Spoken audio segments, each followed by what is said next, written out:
Bonjour, c'est Franck de Société France-Irlande. Je vais vous parler aujourd'hui de quelque chose qui revient régulièrement. On me demande pourquoi créer une holding en Irlande. Alors, on peut très bien créer une société simplement en Irlande et avoir une activité localisée dans cette société et avoir un développement commercial en Irlande d'une façon tout à fait normale. Il y a d'autres personnes qui se posent la question de la holding parce qu'ils en ont entendu parler ou alors ils ont déjà une société dans un pays de l'Union européenne et ils se demandent euh, pourquoi créer une holding en Irlande, à quoi ça servirait et comment le faire. Donc dans cette vidéo, je vais vous montrer une approche pour bien comprendre le principe et l'intérêt de créer une holding en Irlande. Alors, une holding en Irlande, pourquoi? Eh bien, d'une façon générale, la holding, c'est une structure qui a vocation à gérer de la trésorerie, gérer du capital, gérer des participations dans plusieurs sociétés qu'on appelle des sociétés filles. Donc il y a une relation mère-fille, société mère qui est la holding et société fille qui est en fait la filiale. Donc beaucoup de dirigeants qui ont une entreprise dans l'Union européenne euh, se posent la question de l'intérêt. C'est souvent pour restructurer un niveau d'imposition, pour développer plusieurs entités, plusieurs filiales qui se trouveraient en Europe avec des activités différentes. Si vous prenez par exemple le système de la franchise, euh, le système de la franchise, c'est plusieurs entités qui vont faire remonter des royalties à une société qui est le franchiseur. Bah, c'est un peu le même principe. Vous avez plusieurs sociétés, par exemple une société en Italie, une société en Allemagne, une société en Angleterre, pas en Angleterre, je dis une bêtise, Allemagne, Italie, par exemple. Prenons ces pays-là en exemple.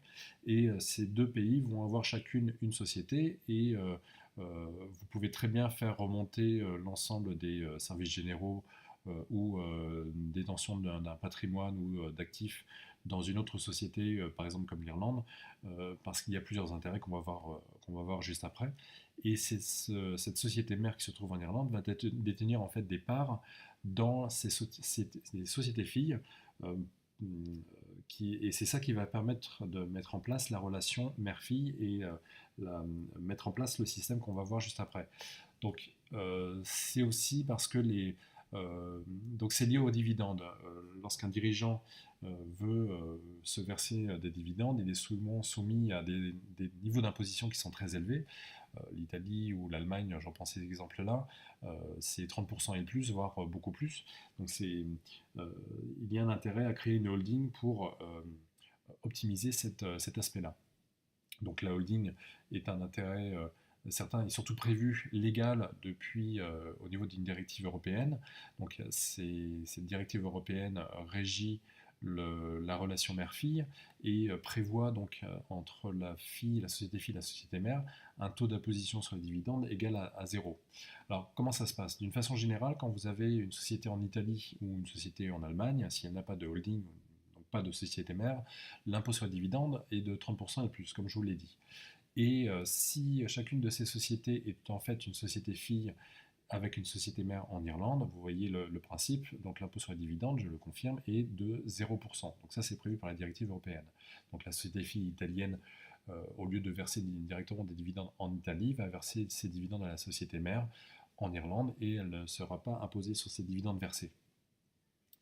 Donc, une fois que la société fille remonte les dividendes au niveau de la société mère en Irlande, donc il y a quand même deux conditions. Il faut que la société mère détienne au minimum 75% du capital de la société fille en Italie ou en Allemagne. C'est le même principe, quel que soit le pays dans la zone européenne. Et il faut que les dividendes, donc au niveau de la société mère en Irlande, que les dividendes soient versés sur les bénéfices commerciaux.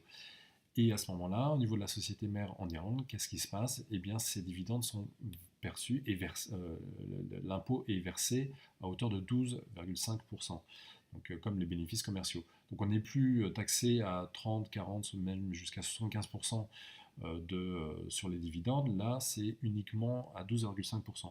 Il y a des cas de figure où l'imposition sur les dividendes est égale à zéro, sur des cas de figure très précis, je ne vais pas en parler ici. Retenez uniquement le taux d'imposition général courant qui est à 12,5% pour les dividendes perçus au niveau de la société mère. Donc quand la société fille en Italie fait remonter des dividendes à la société mère en Irlande, la société mère en Irlande va verser 12,5% de son résultat à, à l'État irlandais. Donc prenons l'exemple d'un résultat négatif de cette société mère en Irlande. Eh bien, si les 12,5% couvrent après à peine la perte et le résultat est égal à zéro, bah, vous ne payez pas d'impôt sur les bénéfices commerciaux et donc pas du tout sur les dividendes perçus, puisque ces dividendes qui sont remontés de la société fille à la société mère viennent tout simplement couvrir les pertes en cas de perte au niveau du résultat. Si le résultat est positif, eh bien, c'est 12,5% uniquement, alors pas sur le chiffre d'affaires, parce qu'il y en a qui font souvent la confusion entre les 12,5% payés sur le chiffre d'affaires. Non, non, c'est 12,5% sur le résultat, c'est-à-dire la différence entre les entrées et les sorties, pour faire simple. Et ce résultat-là, s'il est positif, vous versez 12,5% sur ce résultat positif de l'activité fiscale. Et ensuite, donc cette société fille, comme je vous l'ai dit, fait remonter les dividendes. Donc au niveau de l'Italie, par exemple, ou l'Allemagne, le taux d'imposition sur les dividendes est de 0. Il est de 12,5 si le résultat est positif, donc consolidé avec les résultats, avec l'activité commerciale, 12,5% au niveau de l'Irlande. Et donc si l'activité, la société en Irlande dégage suffisamment de résultats, elle peut elle-même verser des dividendes aux actionnaires de la société, et ces dividendes aux actionnaires non résidents en Irlande de la société, eh bien, ce taux d'imposition sur la dividende est de 0%. Donc vous voyez qu'entre passer de 30 à même 75% dans certains pays de dividendes à seulement 12,5 et au final 0% sur les non-résidents, il y a quand même une différence importante. Alors il faut noter une chose, c'est que ces actionnaires qui vont percevoir des dividendes, ils ne sont pas taxés au niveau de l'Irlande. Par contre, s'ils rapatrient ces fonds dans leur pays où ils sont fiscalement hébergés, je dis n'importe quoi, si un Italien rapatrie des dividendes sur son compte bancaire en Italie, il devra faire sa déclaration de ces dividendes versés et devra payer des impôts, l'équivalent d'impôts sur le revenu en Italie sur les dividendes correspondant à son niveau d'imposition. Donc il y a quand même une taxation. C'est 0% en cas de non-résidence en Irlande. Par contre, dans le pays de résidence fiscale, il faut se référer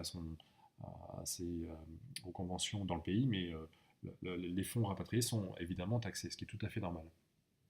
Donc si vous êtes intéressé pour créer une activité, une société ou une holding en Irlande, n'hésitez pas à aller sur le site société-france-irlande.com et à nous envoyer un message, votre projet, votre détail de projet. Il y a des ressources, il y a des articles, il y a un dossier détaillé et gratuit à télécharger. Donc n'hésitez pas à aller voir société-france-irlande.com pour ceux qui veulent créer leur société, leur activité en Irlande. Et pourquoi pas se développer en Europe. Merci, au revoir.